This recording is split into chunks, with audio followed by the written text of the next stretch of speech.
દરેક વાતની અંદર આપણે કેપ રાખીએ છીએ અને રહે છે અને આવે છે, પણ શેના કરીને કે જે અત્યારે આપણને અહીંયા આગળ આ સંવાદ સાંભળવા મળ્યો છે, એની અંદર ભાવનગર ઠાકોર સાહેબના સભાની અંદર બધા દરબારો હતા ને એમાં પહેલાં હુકો એમને લીધો.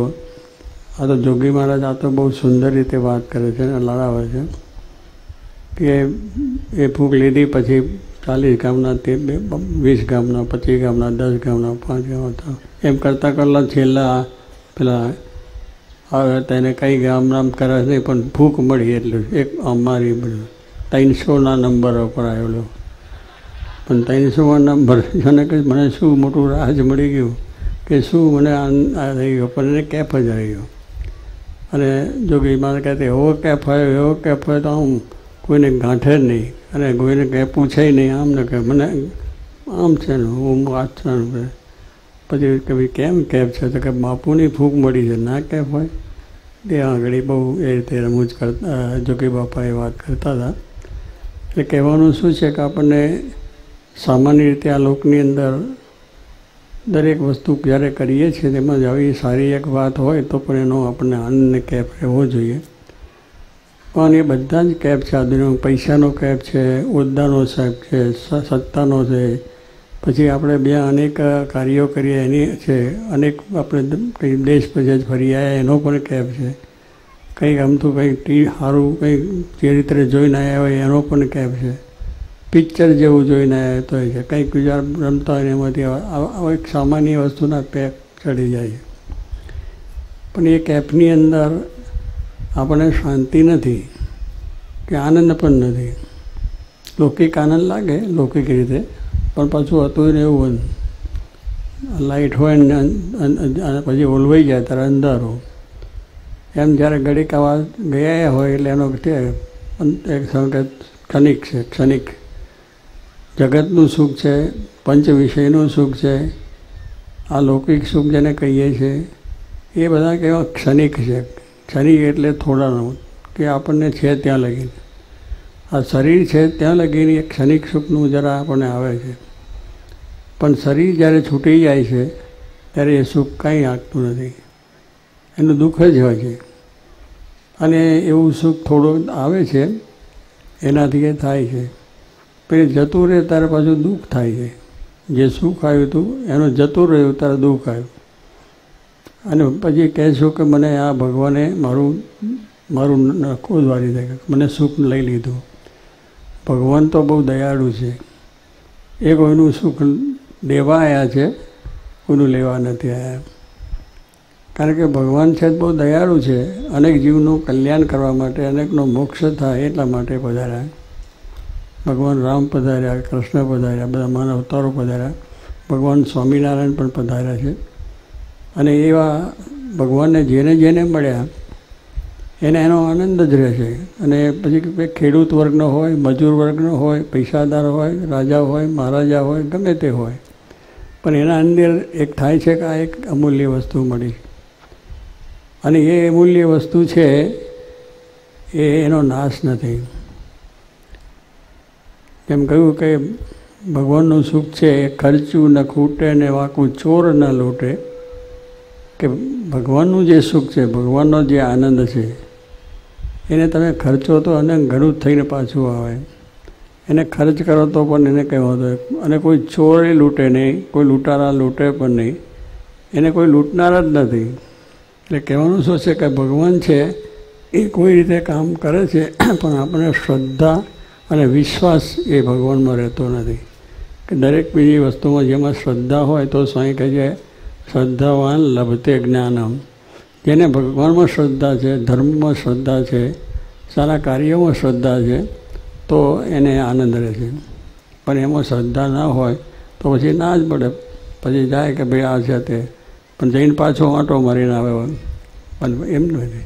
આ લોકો જઈએ છે કે આપણે મંદિરે જઈએ કે યાત્રા કરવા જાય છે કે સભામાં જાય છે કે ભાગવત રામાયણ છે, સ્વામિનારાયણ ભગવાનની બધી કથાઓ થાય છે, એમાં જઈને કેટલાને બહુ આનંદ હોય છે.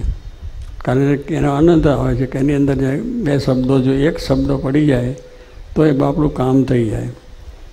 એક તો સામાન્ય વસ્તુ છે કે અમૃતનું એક જ ટીપું છે, એ જો આપણે આવી જાય પીવાઈ જાય તો અમર બની જાય, ને ઝેરનું એક જ ટીપું એ જો પીવાઈ જાય તો શરીર આખું ચાલ્યું જાય, જે આનંદ છે સુખ છે બધું જતું રહે છે.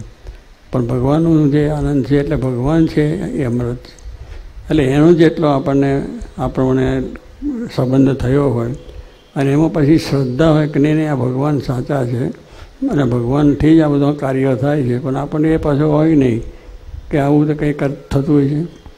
એટલે કેટલીક વખત આપણી શ્રદ્ધા પણ કામ કરતાં કરતાં જ્યારે મુશ્કેલીઓ આવે, જગતની કંઈ અનેક ઉપાધિઓ આવે કે બીજું કંઈ આવે ત્યારે આપણું મન ડગમગ થાય કે ભાઈ આ તો બધું કર્યું પણ આ ભગવાન હશે કે નહીં હોય. આપણે ભજન કર્યું, આટલા દિવસ સાથે કથાઓ સાંભળી, મંદિરે ગયા, બધા કર્યા, ઉત્સવ કર્યા, તો આમાં આપણે દુઃખ કેમ આવ્યું? એટલે મન ભગવાનમાંથી ડગી જાય આમ. તો ભગવાન કહે છે જ્યાં સુધી ડગમગે દિલ ત્યાં સુધી નવ બ્રહ્મ પ્રકાશે રહે. કે જો ભગવાનનો આપણે સાક્ષાત્કાર બીજું કરવું હોય તો જેમ હમણાં પેલા પટેલને થઈ ગયું છે કે બસ કેપમાં એ ભલે એ તો સાધારણ માણસ હતો પણ એને કેપ ભેટ હતો, ઘરે તો બધું ખાવા પીવાનું તો મજૂરી કરે તારે મળે એવી સ્થિતિ હતી, પણ એનો કેપ હતો. એમ કહેવાનું શું છે કે એમ શ્રદ્ધા જોઈએ. શ્રદ્ધા દરેક વસ્તુની અંદર છે. તમે ધંધો કરો તો એમાં શ્રદ્ધા હોય તો વહેલો મોડું પણ એમાંથી આગળ આપણે વધી શકીએ. કોઈ પણ કાર્ય તમે ખેતીવાડી કરો, ઉદ્યોગ કરો, વેપાર ધંધા બધું કરો, કંઈ વ્યવહારિક સંસારિક ગમે તે બધા કાર્યો કરો, પણ એમાં શ્રદ્ધા હોય તો એ કાર્યમાં આપણે જરા સફળતા મળે છે. તો પછી આ ભગવાન જેવા સાક્ષાત આ પૃથ્વી પર પધાર્યા અને એમાં જેને જેને શ્રદ્ધા રાખી, જેને એ પ્રમાણે શ્રદ્ધા રાખી છે બધાના ભગવાને કામ કર્યા છે અને કામ થયા છે. પણ પછી શું થયું કે મહારાજ કહે છે આવું થાય, સુખ આવે તો જાણે કે વાહ વાહ ભગવાને બહુ જ દયા કરી, પણ તારે દુઃખ આવે તો કે ભગવાન મારું નખોદ વાર્યું. હવે જો પેલું સુખ આવ્યું ત્યારે ભગવાનના વિશે શ્રદ્ધા રહીને પછી ડગી ગયા.